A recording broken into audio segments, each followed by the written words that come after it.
Brace yourself. We just saw another subprime auto lender completely collapse. And this is not some tiny operation. This was a billion-dollar company that was originating loans to hundreds of thousands of Americans just last month. Now it is bankrupt, gone, wiped out, and here is what should frighten you. This is only the beginning.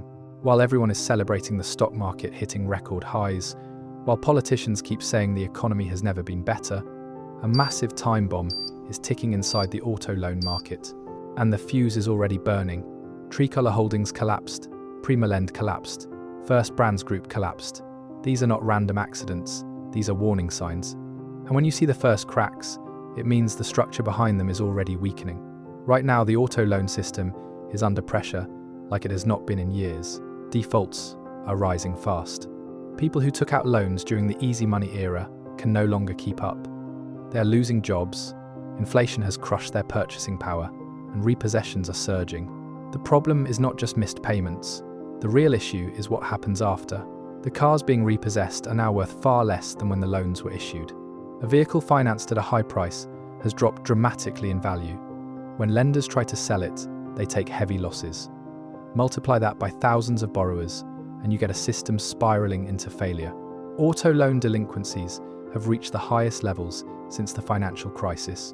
Subprime borrowers are falling behind at historic rates.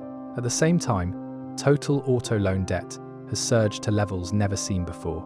More debt, more risk, and lower asset values. People are locking themselves into long-term repayments for a product that constantly loses value. 7-year loans for vehicles that depreciate from the day they leave the dealership. This system was fueled by years of ultra-low interest rates and easy credit. Now, reality is catching up. This mirrors what happened in the housing market before the last crash. Loans given to people who never should have received them, packaged and sold as safe investments. Hidden risk masked by optimism and greed, until the structure could no longer hold. And this structure is now under visible strain. Behind the scenes, loans are bundled into securities and sold to investors. Pension funds, financial institutions, large corporations all hold exposure to these packaged auto loans. As defaults rise, those securities lose value. As they lose value, confidence erodes. Credit tightens, lending slows, and the cycle feeds itself. This is how contained problems turn into system-wide ones. Major lenders are already reporting rising losses. Stock prices are already reflecting stress. Used car prices continue to decline as the market is flooded with repossessed vehicles.